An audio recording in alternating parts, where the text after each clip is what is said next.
What's going on, everybody? Welcome back to the channel. I appreciate you stopping by, spending a little bit of time with me tonight. I've snuck out to the car so I could speak to you at a comfortable volume. Hopefully, we can really vibe out for a minute. I want to talk to you about some pretty interesting stuff. I want to talk to you a little bit about YouTube rituals that are performed for fame and fortune or subscriber count, you know what I'm saying? But actual rituals that are being performed on YouTube in every community to attempt to ensure success. Okay? Now, in order to really grasp the fullness of what I am going to be presenting you with, you have to have a relatively open mind. You have to have a mind that's easily able to adapt to using perhaps broader definitions for certain terms or words that you may have heard in the past, right? And that's all I ask from you tonight when understanding this information. So, first, before we really get into this ritual stuff, let's separate ritual from doctrine really quick. What is a doctrine and what is a ritual? What's the difference here? Well, most of us think of doctrine as like written down things, like scriptures or your textbooks in schools, all sorts of sources of indoctrination, you would call it, right? Which is simply like one's ability to take in large amounts of information and memorize it and regurgitate it, not necessarily having any real understanding behind what they're saying, right? But really, a doctrine is a teaching, a body of teachings. It's a body of principles, is what you would call a doctrine, okay? And a doctrine is meant to be understood, but only so far. A doctrine is only meant to be understood sort of intellectually, and the rest of it comes from the ritual, okay? The doctrine is, you would say, the words, the teachings, okay? But when those teachings are acted on, when those principles are believed on and acted on in faith, in reality, bodily, in form, that's called a ritual. Many, many things are rituals. When you watch a movie, you're watching a ritual, okay? There are certain meanings, narratives, agendas being pushed to you through movies, but they don't just give you the doctrine. They don't just have someone sit there and tell you everything that they want you to understand, because if they do that, you can only understand it to a certain extent intellectually. But if you witness the doctrine being acted out ritually in front of you on the screen, you will grasp it at much deeper levels, including subconscious levels. You will understand certain things that you don't even understand that you're understanding from the movie, and it will interact with your personality. There will be an effect on your personality. The movies that you watch, the books that you read, the music that you listen to molds you. Okay, it molds your mind, your thinking patterns, which manifest as behavioral patterns. That's the power of a ritual. A ritual is something used to instill like something as second nature into you. Now let's get into these rituals I'm talking about on YouTube, and I'm going to speak rather boldly, but I might also speak vaguely in certain circumstances, just because I don't want to step on anyone's toes. I don't want to really piss anybody off, right? By giving you super specific examples, but I might have to do so in order for you to understand this information that I'm giving you, all right? So now that we understand doctrine as being a body of principles, a teaching, right? And ritual as those teachings being acted out, I hope that you can see where I'm going with this. This is essentially like there are people that hop on the bandwagon. There are people that try to ride on the coattails of other people's successes, right? There are people that see someone get success and then they try to imitate that. All right? There's a quote that says, "A good artist borrows. A great artist steals."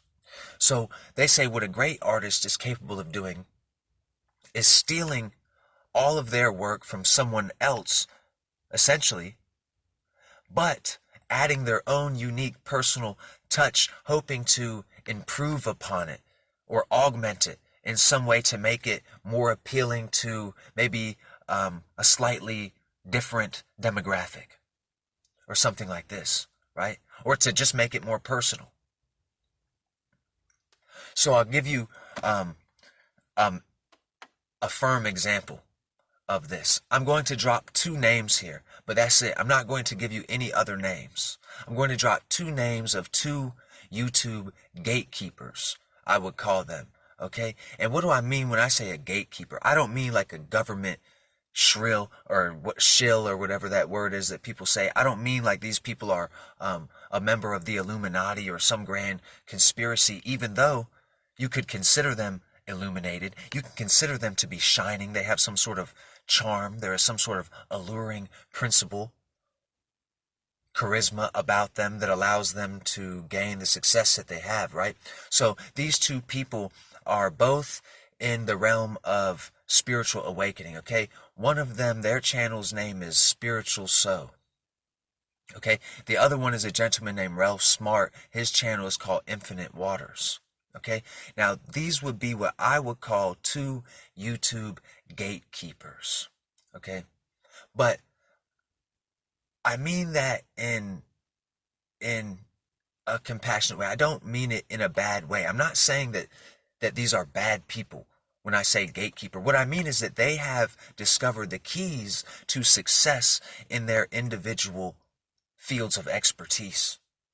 Okay? That's what I mean. When I say a gatekeeper, they are at the gates with the keys. They could give you the keys if they understood it themselves, but they may not even understand what allowed for their success to happen, right? And a lot of people are trying to identify what that is so that they can do it too, to gain that same sort of following. You understand what I'm saying? So they're looking for the ritual. It's not that like Spiritual Soul developed a ritual or that Ralph Smart developed a ritual. No, there are certain members of his following that develop the ritual and basically have it devoted to these people in a way. Okay? So both of these gentlemen are considered by a lot of people to be some sort of spiritual teacher / master / guru, right? A source of inspiration for literally millions of people. Both of these gentlemen have well over 1 million subscribers, right? Spiritual Soul actually has 2 channels with over 1 million subscribers, right? So when I say gatekeeper, I mean that they have discovered the keys. They have discovered the secret to perpetual motion when it comes to YouTube success and fame, self-sufficiency, and abundance.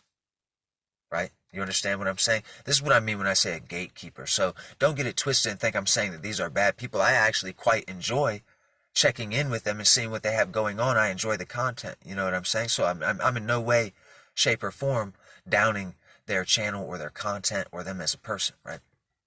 So, but how you could think of these 2 individuals is they were sort of like the originals, the ones who were first doing this, who really did it to the level that they did it at. So they're like the prototype.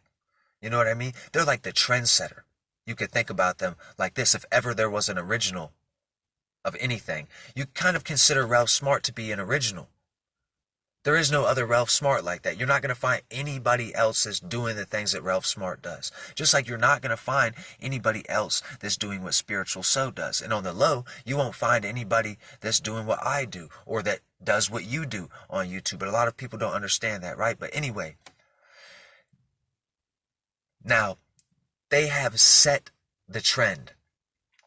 It's all recorded. You can go back, you know, like on Ralph Smart's channel, like 9 years or something, 10 years or something, and watch his channel from the very beginning and watch it grow. You will learn the doctrine, the body of information, the body of principles, the teaching. You will learn all of that.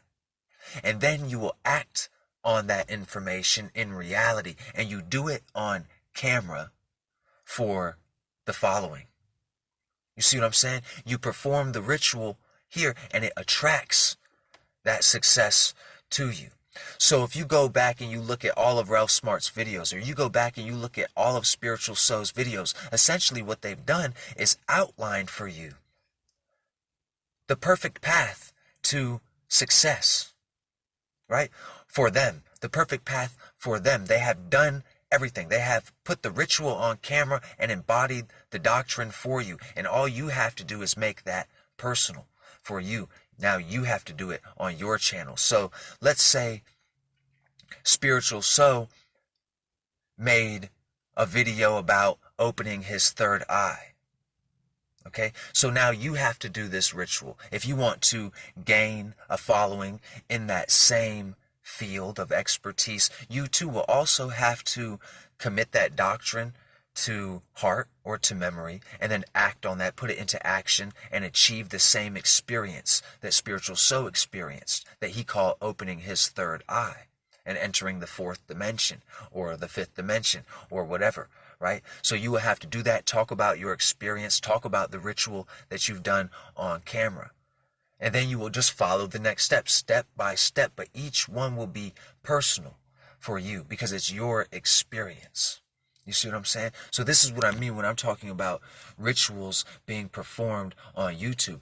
There's like, you could look, there are little bubbles of people that have popped up, that have cropped up, that basically have copied every single video of Ralph Smart's, and almost like you could say combined Ralph Smart with Spiritual So into their personality on YouTube to generate a following, and they just commit to the same doctrine but tweak it just a little bit to make it a little more interesting, a little more action-packed of a movie, or a little bit more of a suspenseful thriller, right? Or just a complete like mind fuck. Right? So they've combined these people into one channel. They've tweaked that doctrine a little bit. Then they've done the rituals, but in their own unique way, and they have generated a following of it by following this outline left behind by this prototype, this gatekeeper individual. You know, and these are just things that I've been noticing. I've noticed these people popping up, committing themselves to the same doctrines, to the same rituals as these other people. And I'm not saying that they're not genuine. I'm saying that they might actually be genuine. They're committing themselves to these rituals and whatever, you know. But a lot of them, they don't understand that themselves. They don't catch on to the ritual. They don't understand what a ritual is from this standpoint. But now, hopefully, you understand it a little bit better, and with time it will grow. That understanding of this information will grow, and this is not like a bad thing. This just happens. This is human nature, to imitate success. Okay, so I'm not saying that the people that have imitated these bigger name people, right, are like doing this for a bad purpose. They're actually doing it because they've identified a way that may work for them. You know what I'm saying? So they should pursue their dreams or whatever it is, however they see fit. I'm not trying to knock anybody. I just want to make that clear. But anyway, man, until next time, I hope you continue to free your mind.